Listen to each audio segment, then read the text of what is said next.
Hello friends, नमस्कार। बहुत बहुत स्वागत है आप सभी का स्टडी विद ज्ञान प्रकाश में। यूपी ट्रिपल एससी के द्वारा लोअर पीसीएस 2019 के लिए जो विज्ञापन जारी किया गया है और इसमें आवेदन करने की लास्ट डेट रखी गई है 19 फरवरी 2019। और इस बार पदों की संख्या भी काफ़ी अच्छी खासी है। पदों की संख्या कुल 672 रखा गया है, यानी कि अगर आप आवेदन करना चाहें तो सिलेक्शन के चांसेज आपके काफ़ी अच्छे रहेंगे। पिछली बार की वैकेंसी में कुल 490 पद ही थे, तो इस बार पदों की संख्या 672 है और ये उम्मीद की जा सकती है कि पदों की संख्या यहाँ पर बढ़ भी सकती है। फ्रेंड्स, अभी भी कोई official syllabus UP triple SC के द्वारा लोअर पीसीएस 2019 के लिए जारी नहीं किया गया है, लेकिन यूपी ट्रिपल एससी 2 बार लोअर सबऑर्डिनेट की परीक्षा करवा चुका है, जिसमें जो लोअर 2 की परीक्षा हुई थी 6 मार्च 2016 को। ठीक है, 6 मार्च 2016 को उसमें 2 पेपर हुए थे और इसमें जो पहला पेपर था जीएस का, तो उसमें 3 भाग रखे गए थे। जो पहला पार्ट था वो रीजनिंग का था, जिसमें कुल मिला के 25 प्रश्न आपसे पूछे जा रहे थे। जो दूसरा पार्ट था वो था मैथ और साइंस के, उसमें प्रश्न थे, कुल मिला के उसमें 75 प्रश्न थे। और जो तीसरा पार्ट था वो जीएस का था। जीएस में कुल करंट अफेयर्स और भारतीय जो भूगोल है, भारतीय इतिहास है, सभी चीज़ें सम्मिलित हुई थी। जीएस के अंतर्गत जो भी चीज़ें आती हैं, तो उसमें कुल मिला के 50 प्रश्न रखे गए थे। इसके अलावा जो दूसरा पेपर था जिसमें हिंदी के कुल 25 प्रश्न पूछे गए थे। तो इस प्रकार से कुल आप देख पा रहे हैं कि 175 प्रश्नों के सापेक्ष जो परीक्षा हुई थी। फ्रेंड्स, इस वीडियो में 2016, हालांकि विज्ञापन जो जारी हुआ था 2015 में जारी हुआ था, लेकिन एग्जाम 6 मार्च 2016 को हुआ था। तो उसमें जो जीएस के प्रश्न पूछे गए थे उन सारे प्रश्नों को डिस्कस करेंगे। और एक बात और भी है कि ये सारे आंकड़े आपको बिल्कुल अपडेट करके मैं दूंगा, ताकि आगामी परीक्षा में अगर ऐसे प्रश्न रिपीट होते हैं तो उसके अपडेटेड जो वर्जन है, यानी कि जो नई लेटेस्ट डाटा है, वो आपको पता हो और आप उसको आसानी से हल भी कर सकें। तो आइए देखते हैं कि कौन कौन से प्रश्न थे, किस टॉपिक से कितने प्रश्न थे। और आपको अगर प्रिपरेशन करनी है लोअर पीसीएस की, तो इस चैनल पर सारी सामग्री अब उपलब्ध रहेगी। आपको करना बस इतना है कि चैनल पर लगातार अपनी अपीयरेंस को आप बनाए रखें, सब्सक्राइब का बटन प्रेस कर लें और बेल आइकन को ऑन कर लें, ताकि हर वीडियो की नोटिफिकेशन आपको मिल सके। टेलीग्राम चैनल और फेसबुक पेज से भी जरूर जुड़े रहें, तभी आप इस एग्जाम की प्रिपरेशन अच्छे ढंग से कर पाएंगे। तो फ्रेंड्स, आइए देखते हैं कि क्वेश्चन पेपर में क्या पूछा गया था सामान्य ज्ञान के अंतर्गत। यहाँ पे देखते हैं क्वेश्चन नंबर 1। प्रश्न था कि दुनिया का सबसे छोटा देश कौन सा है, और इसका सही जवाब था वेटिकन सिटी। ऑप्शन बी इसका सही जवाब था। अगला प्रश्न था सिंधु सभ्यता में घोड़े की अस्थियों का अवशेष कहाँ मिला था, और इसका सही जवाब है सुरकोटदा। यानी कि प्राचीन इतिहास से संबंधित जो प्रश्न हैं वो भी यहाँ पर पूछे गए थे। नेक्स्ट क्वेश्चन है ग्रेनाडा स्थित है, ये विश्व का भूगोल है, और ग्रेनाडा स्थित है कहाँ पर, कैरेबियन सागर में। ऑप्शन बी इसका सही जवाब था। वाणिज्यिक बैंकों के दूसरे राष्ट्रीयकरण में, स्टैटिक जीके का प्रश्न है, और यह प्रश्न है कि राष्ट्रीय बैंकों के दूसरे राष्ट्रीयकरण में कितने बैंकों का राष्ट्रीयकरण हुआ था, और इसका सही जवाब है ऑप्शन सी, यानी कि 6 बैंकों का। विच वन इज आर्टिफिशियल पोर्ट, कौन सा कृत्रिम बंदरगाह है। तो बंदरगाहों के बारे में जो आंकड़े हैं उसको भी आप याद रखेंगे, क्योंकि बंदरगाह से संबंधित प्रश्न भी अक्सर रिपीट होते रहते हैं। यहाँ पर बात की जा रही है कौन सा कृत्रिम बंदरगाह है, which one is artificial port, और सही जवाब है ऑप्शन ए, यानी कि चेन्नई। नेक्स्ट क्वेश्चन देखिए, literary award Bharat Bharati 2014 has been given to. पूछा गया था कि वर्ष 2014 का भारत भारती साहित्य पुरस्कार किसे प्रदान किया गया है।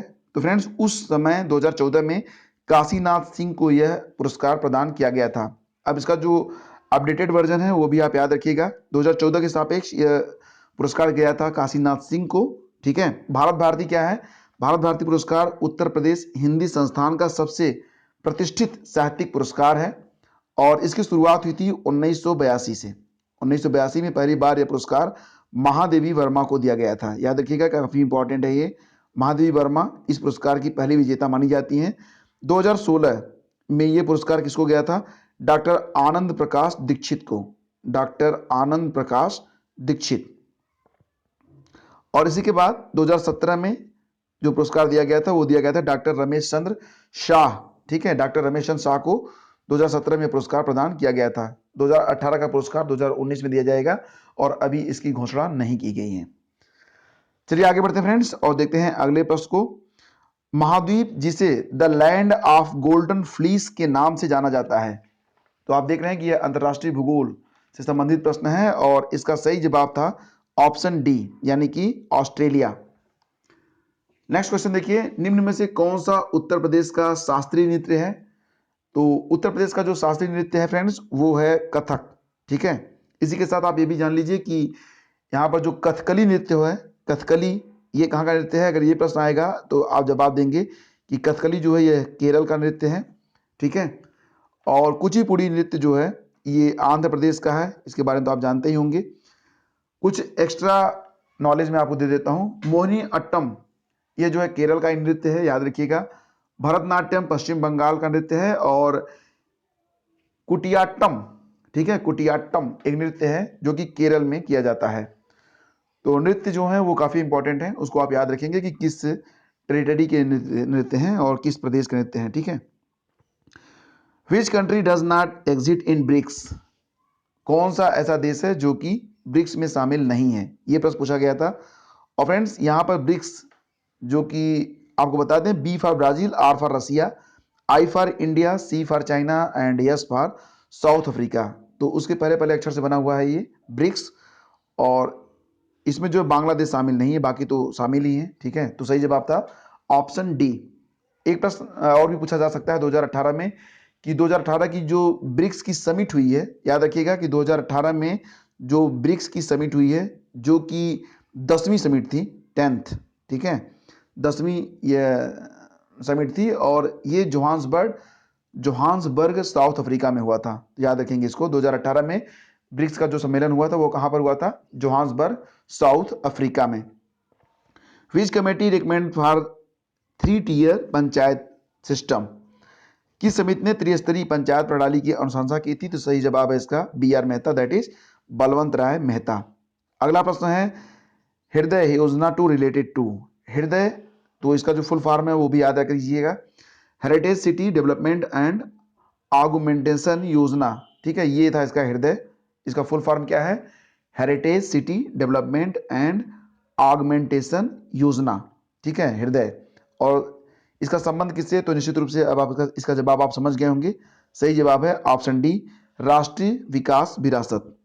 अगला प्रश्न देखते हैं, फर्स्ट इंटरनेशनल योगा दिवस वाज सेलिब्रेटेड ऑन? पहला अंतरराष्ट्रीय योग दिवस कब मनाया गया था? तो इसका सही जवाब है 21 जून 2015 को।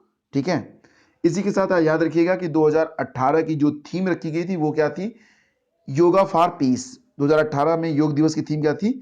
Yoga for piece. तो इसको आप याद रखेंगे, काफी इंपॉर्टेंट है ये, योगा फॉर पीस, ये थीम थी 2018 की। अगला प्रश्न देखते हैं, the official bird of Uttar Pradesh is? तो आप देख पा रहे हैं कि कितना जो है जीरो लेवल का क्वेश्चन भी इसमें पूछा गया था। तो ऑफिशियल बर्ड कौन सा है ये तो आपको पता ही है, ऑप्शन बी इसका सही जवाब है, ये सारस है। और इसी के साथ नेक्स्ट क्वेश्चन देखते हैं, निम्न में से कौन सा एक संवैधानिक संस्था नहीं है? तो फ्रेंड्स इसका सही जवाब है ऑप्शन डी, योजना आयोग। हालांकि अब योजना आयोग की जगह नीति आयोग, NITI का फुल फॉर्म भी कभी कभी पूछा जाता है। इसका फुल फॉर्म होता है national institution for transforming India, और ये जो है 1 जनवरी 2015 से कार्यरत है। यानी नीति आयोग की स्थापना कब की गई थी? 1 जनवरी 2015। तो याद रखिएगा इसको। और इसका सही जवाब क्या था? योजना आयोग। हु पब्लिश्ड इंदु प्रकाश इन 1962? और इसका सही जवाब है नवजीवन चंद्र राय। नवजीवन चंद्र राय, इंदु प्रकाश का प्रकाशन नवजीवन चंद्र राय के द्वारा 1962 में किया जाता था। डॉक्टर भीमराव अंबेडकर संग्रहालय एवं पुस्तकालय कहां पर स्थित है? तो इसका सही जवाब फ्रेंड्स ऑप्शन सी, यानी कि लखनऊ। अगला प्रश्न देखते हैं, द बर्थ प्लेस ऑफ अमीर खुसरो इज? अमीर खुसरो का जन्म स्थान? तो इसका सही जवाब है फ्रेंड्स यहाँ पे ऑप्शन ए, यानी कि एटा। नेक्स्ट क्वेश्चन देखिए, कंप्यूटर से जुड़ा हुआ है और भारतीय इतिहास से भी प्रश्न यहाँ पे पूछे गए थे, आप देख पा रहे हैं। अगला प्रश्न है, कंप्यूटर में कौन हार्डवेयर है? तो यहाँ पर आप देख पा रहे होंगे कि C++ दिया गया है, यह एक लैंग्वेज प्रोग्रामिंग होती है। विंडोज 7 यह एक OS है, यानी कि ऑपरेटिंग सिस्टम। CD-ROM जो है यह एक हार्ड डिस्क है। तो सही जवाब है option C. ALU is stand for? Computer से जुड़ा हुआ एक प्रश्न है और इसका सही जवाब क्या होगा? सही जवाब होगा अरिथमेटिक लॉजिक यूनिट। सही जवाब है option C, arithmetic logic unit. The new high courts are? तो फ्रेंड्स उस समय जब प्रश्न पूछा गया था तो उस समय इसका सही जवाब था मेघालय, मणिपुर और त्रिपुरा। मेघालय, मणिपुर और त्रिपुरा, ऑप्शन बी सही था। लेकिन यहाँ पर याद रखिएगा कि 2016 में जब परीक्षा हुई थी तो उस समय पूरे भारत में जो हाई कोर्ट थे उनकी संख्या कितनी थी? 24 थी। लेकिन अब इसकी संख्या हो गई है 25। ठीक है, अब पूरे भारत में 25 हाई कोर्ट कार्यरत हैं। और जो नया वाला हाई कोर्ट बना है वो कहाँ पे बना है? वो आंध्र प्रदेश हाई कोर्ट है। और ये जो है अस्तित्व में कब आया है? ये अस्तित्व में आया है 1 जनवरी 2019 को। तो याद रखिएगा कि काफी इंपॉर्टेंट है ये। नेक्स्ट क्वेश्चन, भारत का एकमात्र राज्य जहां सामान्य सिविल कोड का प्राविधान है, और इसका सही जवाब है ऑप्शन ए यानी कि गोवा। गणतंत्र दिवस 2016 के समारोह में मुख्य अतिथि थे। देखिए यहाँ पे बात की जा रही है 2016 के सापेक्ष, और 2016 में गणतंत्र दिवस यानी कि 26 जनवरी के समारोह में मुख्य अतिथि थे फ्रांसवा ओलांद। फ्रांसवा ओलांद 2016 में फ्रांसवा ओलांद। और 2017 में कौन था? यूएई के क्राउन प्रिंस मोहम्मद बिन जायद अल नाहयान। और 2018 में अभी हाल ही में संपन्न हुआ है। तो आप कमेंट करके बताइए कि 2018 में मुख्य अतिथि कौन थे। चलिए आगे चलते हैं। Who is the founder of computer? Computer के जन्मदाता कौन थे? बहुत ही जीरो लेवल का क्वेश्चन। सही जवाब था ऑप्शन डी। राज्यसभा का सदस्य बनने के लिए आवश्यक न्यूनतम आयु कितनी है? सही जवाब है ऑप्शन सी 30 वर्ष। जबकि लोकसभा के सदस्य बनने के लिए न्यूनतम आयु रखी जाती है 25 वर्ष।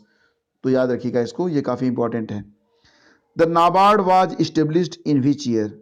नाबार्ड की स्थापना किस वर्ष में हुई थी? सही जवाब है 12 जुलाई 1982। ठीक है, 12 जुलाई 1982। निम्नलिखित में से कौन अवध का प्रथम नवाब था? और फ्रेंड्स इसका सही जवाब है ऑप्शन बी सादत खां। सादत खां अवध का पहला नवाब माना जाता है। आगे चलते हैं। नेक्स्ट क्वेश्चन, विश्व पर्यावरण दिवस मनाया जाता है, तो इसका उत्तर तो आपको पता ही होगा, प्रतिवर्ष 5 जून को मनाया जाता है। 2018 में होस्ट कंट्री कौन सा था? अपना प्यारा भारत। और 2018 में पर्यावरण दिवस की जो थीम थी वो क्या थी? Beat plastic pollution. Beat plastic pollution. The turbulent years 1982-1986 एक किताब है, इज रिटन बाय, यानी कि जो किताबें पिछले एक वर्ष के दौरान आई हैं चर्चा में, उसके बारे में भी आपको नॉलेज रखना होगा। आप टाइटल को लिखते जाइए एक नोटबुक पे, ताकि आप ये डिसाइड कर सकें कि कौन कौन से टॉपिक आपको कवर करने हैं एग्जाम से पहले पहले। द टर्बुलेंट ईयर्स 1982-1996 के द्वारा लिखी गई है प्रणब मुखर्जी के द्वारा। सही जवाब है ऑप्शन ए। दिसंबर 2015 में भारत बनाम दक्षिण अफ्रीका टेस्ट सीरीज में मैन ऑफ द सीरीज कौन था? हालांकि ये प्रश्न मतलब बहुत ही इंपॉर्टेंट नहीं है, लेकिन इसका मतलब ये भी है कि खेल खिलाड़ी और क्रिकेट से संबंधित जो महत्वपूर्ण आयोजन हो रहे हैं उसके बारे में भी आपको आइडिया होना चाहिए। और इसका सही जवाब था option C Ravichandran Ashwin. How many women members were in Indian constitutional assembly? भारतीय संविधान सभा में कुल कितनी महिला सदस्य थी? और इसका सही जवाब है ऑप्शन सी यानी कुल 15 सदस्य। यहाँ पे जो ऑलरेडी टिक है उस पर ध्यान मत दीजिएगा, सही जवाब मैं आपको बता रहा हूँ। Land safari in UP is situated at, तो सही जवाब है इसका ऑप्शन डी यानी कि इटावा में। प्रसिद्ध चरकुला नृत्य संबंधित है, तो इसका संबंध है ब्रजभूमि से। ठीक है, ब्रजभूमि। हालांकि कभी कभी पूछा जाता है किस प्रदेश से, तो यह उत्तर प्रदेश का नृत्य है और ये जो है मूल रूप से ब्रजभूमि से संबंधित है। चरकुला नृत्य एक घड़ा नृत्य है जिस पर सर पर घड़ा रख के प्रदर्शन किया जाता है, नृत्य किया जाता है। अगला प्रश्न देखते हैं। निम्नलिखित में से कौन सा भारतीय अर्थव्यवस्था का प्राथमिक क्षेत्र है? तो इसके बारे में तो निश्चित रूप से आपको पता है। इसका सही जवाब है ऑप्शन ए कृषि। Who was the chairman of 7th पे कमीशन? 7वें वेतन आयोग के अध्यक्ष थे अशोक कुमार माथुर। सही जवाब है ऑप्शन सी। एक्सपोर्ट इंपोर्ट, तो दोनों से पहला पहला अक्षर लिया गया EXIM। Exim bank was setup in the year. Exim bank की स्थापना कब हुई थी? 1982 में, 1982 में। प्रथम भारतीय महिला जिसने एशियाई खेल में 400 मीटर दौड़ में स्वर्ण जीता? तो याद रखिएगा कि यह बात यहाँ पर हो रही है 2018 में जो एशियन गेम हुए हैं उसके बारे में आपके आंकड़े बदल गए हैं, तो आप लेटेस्ट जो डेटा है उसको याद रखिएगा। तब इसका सही जवाब था ऑप्शन सी, कमलजीत संधू। कमलजीत संधू। अब यहाँ पर याद रखिएगा कि जो एशियन गेम्स हुए हैं 2018 में और फीफा वर्ल्ड कप जो संपन्न हुआ है रसिया में, तो ये चीज़ें इससे संबंधित जो अलग अलग अपडेट्स हैं वो आपको याद रखना होगा, क्योंकि ये सारे प्रश्न इंपॉर्टेंट रहेंगे अपकमिंग एग्जाम में। The first meeting of the SAARC was held in. SAARC की पहली बैठक कहाँ पर हुई थी? तो सही जवाब है इसका ऑप्शन ए, ढाका बांग्लादेश में। अब एक बात और ध्यान दीजिएगा यहाँ पर कि जो 19वीं सार्क की मीटिंग होगी 2019 में, वो श्रीलंका कोलंबो में होगी। कहाँ पर होगी? श्रीलंका कोलंबो में, जो 19वीं सार्क देशों की जो बैठक होगी। निम्नलिखित में से किस देश ने वर्ष 2015 का डेविस कप जीता है? तो 2015 का जो डेविस कप था वो ग्रेट ब्रिटेन ने जीता था। 2018 का जो डेविस कप है, और 2018 में जो डेविस कप हुआ था, यह डेविस कप का 107वां जो है आयोजन था, और इसे किसने जीता था? क्रोएशिया ने। क्रोएशिया 2018 में किसने जीता? क्रोएशिया ने।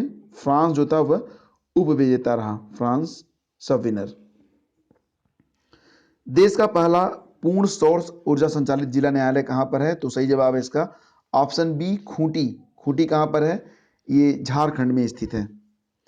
लौह और रक्त की नीति किसने अपनाई थी? यह नेक्स्ट क्वेश्चन था, और इसका सही जवाब है option A, that is Balban. लौह और रक्त की नीति किसने अपनाई थी? आयरन एंड ब्लड, बलबन ने। ठीक है, अगला प्रश्न देखिए। टीपू सुल्तान कहाँ का शासक था? सही जवाब है ऑप्शन सी, मैसूर।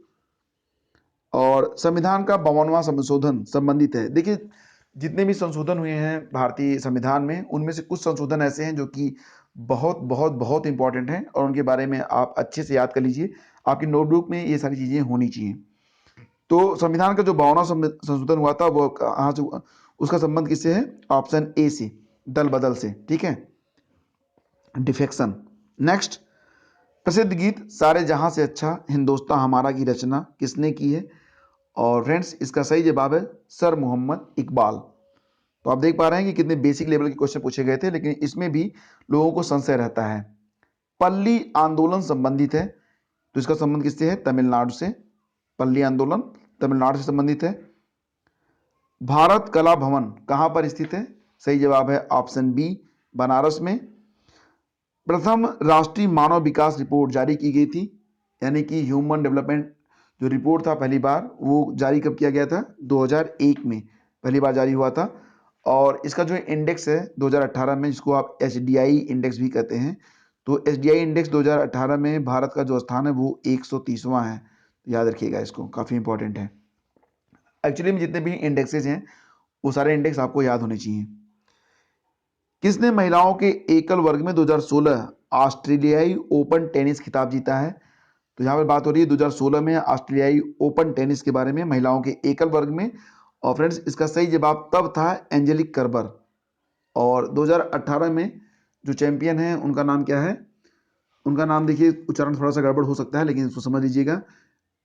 कैरोलाइन वांजनिक, क्या उनका नाम है यार? कैरोलाइन वांजनिक ऐसे कुछ नाम है। ठीक है, CAROLINE, कैरोलाइन, और WAZNICKI। अब इसको जो भी उच्चारण करना कर लीजिएगा। सिमोना हेलेप जो थी ये रनर अप रही। ठीक है, तो याद रखिएगा इसको। अगला प्रश्न देखते हैं। अशोक के प्रधान शिलालेखों में सबसे बड़ा शिलालेख 13वां माना जाता है। तो सबसे बड़ा शिलालेख अशोक का कौन सा है? 13वां। ऐसा राज्य जहां कोई क्षेत्रीय ग्रामीण बैंक नहीं है? सही जवाब है ऑप्शन ए, सिक्किम। देखिए, 2011 का जो सेंसस है, जनगणना थी, उससे संबंधित प्रश्न भी पूछे जाने की पूरी संभावना है। तो निश्चित रूप से आपको इसमें भी लगे रहना होगा, यानी कि सारे डाट जो इंपॉर्टेंट आंकड़े हैं उसको भी आप याद रखेंगे। जनगणना 2011 के अनुसार उत्तर प्रदेश में लिंगानुपात था कितना? 898। विकल्प ए आपका यहाँ पर सही है। तो फ्रेंड्स, ये थे कुल मिला के 50 प्रश्न जो कि जीएस से संबंधित थे, और इन प्रश्नों के माध्यम से आपको पता चल गया होगा कि आपको कौन कौन से टॉपिक कवर करने हैं, किस टॉपिक से कितने प्रश्न पूछे जाते हैं। एक्चुअली में आप एग्जैक्टली ये नहीं बता सकते कि किस टॉपिक से प्रश्न ज़्यादा आएंगे, किस टॉपिक से प्रश्न कम आएंगे। जितने भी टॉपिक आपको इस 50 क्वेश्चन के अंतर्गत मिल रहे हैं, उन सारे टॉपिक पर आपको फोकस करना है। नंबर ऑफ क्वेश्चन जो होते हैं वो ये वेरी कर सकते हैं। तो बहुत बहुत धन्यवाद। वीडियो आपको कैसा लगा और इसके बारे में आपकी राय अपेक्षित है। चैनल को सब्सक्राइब कीजिए, बेल आइकन को जरूर प्रेस कीजिए ताकि हर वीडियो का नोटिफिकेशन आपको मिलता रहे। और सबसे जरूरी बात है कि आप हमारे टेलीग्राम चैनल से भी जुड़े रहें। आगे चलकर कुछ स्पेशल क्लासेस भी होंगी जो कि लोअर पीसीएस के परिप्रेक्ष्य में होंगी। अच्छा, एक बात मैं आपको और भी यहाँ पे बताना चाहता हूँ फ्रेंड्स कि दो बातें होती हैं। एक शिक्षक और एक स्टूडेंट जब कुछ पे करते हैं, ठीक है, मैं देखिए अब आपके मन में नेगेटिविटी नहीं आनी चाहिए, मेरी बात आप पहले सुन लीजिए। जब आप कुछ पे करते हैं तो शिक्षक यानी कि टीचर जो आपसे फीस लेता है वो भी बाउंड होता है कि वो आपको जितना सिलेबस है उतना वो कवर करवाए, ठीक है। और जब आप किसी भी कोर्स को परचेज करते हैं तो जो स्टूडेंट होते हैं वो लोग भी मतलब अंदर से एक डिसिप्लिन महसूस करते हैं कि हमने इसके लिए कोर्स को परचेज किया है और इसे हमें मतलब कंप्लीट करना है। यानी कि एक तरीके से आप ये मान सकते हैं कि अगर थोड़ी सी कीमत आप किसी भी चीज़ की पे करते हैं तो आप उसके प्रति जो होते हैं वो डिवोट हो जाते हैं। तो आगे चलकर मेरा प्रयास ये रहेगा कि एक ऐसा ग्रुप बनाया जाए जिसमें सारी इंपॉर्टेंट चीज़ें जैसे कि जो आंकड़े होंगे और जितनी भी क्लासेस में लूँगा उनकी सारी मर्ज पीडीएफ, करंट अफेयर्स और इतिहास के भी बहुत सारे इंपॉर्टेंट जो फैक्ट्स होंगे, इसके साथ कुछ स्पेशल इनपुट्स जो कि ऑडियो के रूप में होंगे और किताबों के बारे में कुछ खास पोर्शन, वो सारी चीज़ें, यानी कि पूरा जो कोर्स होगा उसको मैं एक पेड ग्रुप में शेयर करना चाहूँगा। और पेड ग्रुप मैं इसलिए बना रहा हूँ ताकि उसमें वही लोग आएँ जो सिंसियर हैं और जो लोग चाहते हैं कि वो एग्ज़ाम की प्रिपरेशन करें। होता ये है कि जब कोई भी ग्रुप बिल्कुल फ्री में बना दिया जाता है तो उसमें जो लोग परीक्षा से जुड़े हुए नहीं होते हैं वो लोग भी आकर ऐड हो जाते हैं। और इसका साइड इफेक्ट ये होता है कि कई बार कुछ ऐसे लोग भी ग्रुप में ऐड होते हैं जो कि मतलब दूसरों के नंबर को वहाँ से ले जाते हैं और फिर उसका इस्तेमाल गलत तरीके से करते हैं। कभी कभी मार्केटिंग के लिए इस्तेमाल होता है उसका नंबर, कभी कभी लोग एक दूसरे को गलत मैसेज करने लगते हैं। और इस तरीके से जो होती है वो जिम्मेदारी जो बन जाती है हम टीचर्स की कि इन चीज़ों को रोका जाए। और इसका एक ही रास्ता होता है कि अगर इसे पेड कर दिया जाएगा तो काफ़ी हद तक ऐसे लोग जो होते हैं वो उस ग्रुप में आने से बचते हैं। तो इसलिए एक पेड ग्रुप जो कि टेलीग्राम पर बनाया जाएगा, बहुत जल्द ही मैं बनाऊंगा, लेकिन आप लोगों का विचार अपेक्षित है।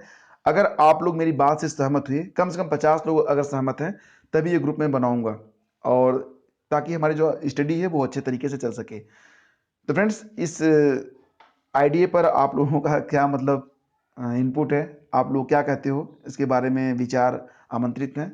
मिलेंगे आपसे अगले वीडियो में, तब तक के लिए आज्ञा दीजिए। और नियमित रूप से 1 या 2 वीडियो अपलोड पीसीएस पर अपलोड होते रहेंगे और बाकी की जो परीक्षाएं हैं उस पर भी सारी वीडियोज आती रहेंगी। बहुत बहुत धन्यवाद, मिलते हैं अगले वीडियो में, तब तक के लिए नमस्कार, जय हिंद।